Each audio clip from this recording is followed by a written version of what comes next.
This brought them in the end to a great murkily lit room, but in one corner of it, oh joy, there was an archway filled with quite a different sort of light, the honest yellowish warm light of such a lamp as humans use.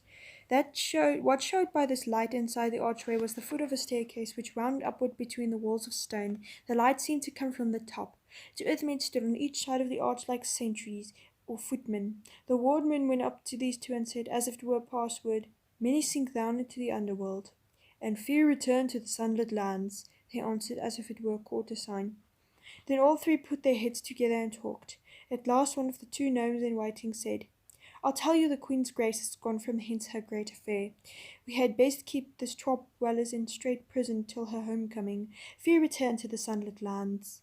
At the moment the conversation was interrupted by what seemed to Jill the most delightful noise in the world.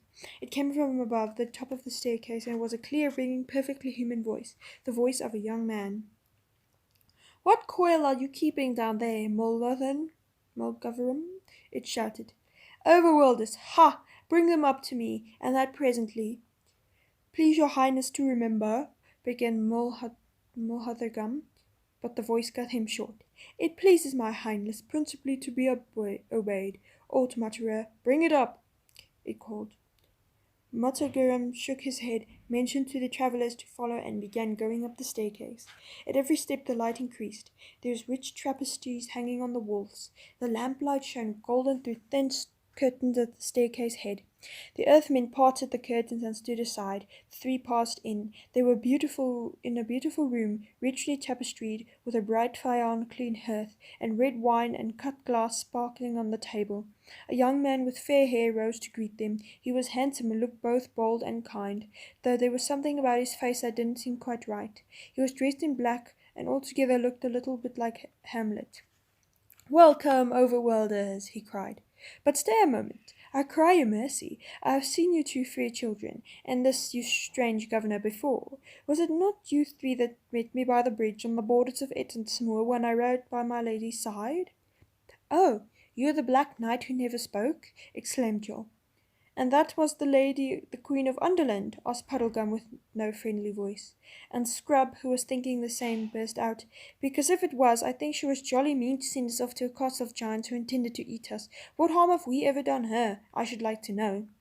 "How?" said the Black Knight with a frown. "If you were not so young, warrior boy, you and I must have fought to death on this quarrel. I can hear no words against my lady's honour, but of this may be assured, that whatever she said to you, she said of good intent. You do not know her. She's a nosegay of all virtues, as truth, mercy, constancy, gentleness, courage, and the rest. I say what I know. Her kindness to me alone, who can in no way reward her, would make an admirable history. But you shall know and love her hereafter. Meanwhile, what is your errand here in the deep lands?" And before Puddlegum could stop her, Jill blurted out, "Please, we are trying to find the Prince Rillian of Narnia." And then she realized what a frightful risk she had taken. These people might be enemies. But the knight showed no interest. "Rillian? Narnia?" he said carelessly. "Narnia? What land is that? I've never heard the name. It must be 1,000 leagues from those parts of the overworld that I know. But it was a strangely fantasy that thought you seeking this. How do I call him? Brilliant? Trillian? In my lady's realm? Indeed, to my certain knowledge there is no such man here." He laughed very loudly at this, and Jill thought to herself, "I wonder what's wrong with his face. Is he a bit silly?" "We had been told to look for a message on the stones of the city ruinous," said Scrub, "and we saw the words, 'Under me.'" The knight laughed even more heartily than before. "You were the more deceived," he said. "Those words meant nothing to your purpose. Had you but asked my lady, she could have given you better counsel, for those words are all that is left of a long script, which in ancient times, as she well remembers, expressed this verse: "Though under earth had thornless now I be, yet while I lived all earth was under me." From which it is plain that some great king of the ancient giants, who lies buried here, caused this boast to be cut in the stone over his sepulchre, though the breaking up of some stones, and the carrying away of others for new buildings, and the filling up of cuts with rubble, has left only 2 words that can still be read. It is not the merriest jest in the world that you should have thought they were written to you. This was like cold water down the back of Scrub and Joel, for it seemed to be to them very likely that the words had nothing to do with their quest at all, and that they had been taken by mere accident.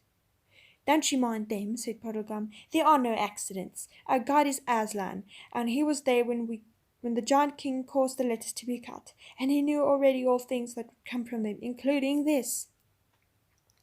This guide of yours must be a long-liver, friend, said the knight with another of his laughs. Joe began to find them a little irritating. And it seems to me, sir, answered Puddlegum, that this lady of yours might be a long-liver too, if she remembers the verse as it was when they first cut it. Very true, Frog-face, said the knight, clapping Puddlegum on the shoulder and laughing again. And you have hit the truth. She is of divine race, and knows neither age nor death. I am the more thankful to her for all her infinite bounty to such a poor mortal wretch as I. For you must know, sirs, that I am a man under the most strange afflictions, and none but the Queen's grace could have patience with me. Patience, said I, but it goes far beyond that. She has promised me a great kingdom in Overland, and when I am her king, her own most gracious hand in marriage. But the tale's too long for you to hear fasting and standing. Aye there, some of you, bring wine and up-dwellers' food for my guests. Please you, be seated, gentlemen. Little maiden, sit in this chair. You shall hear it all.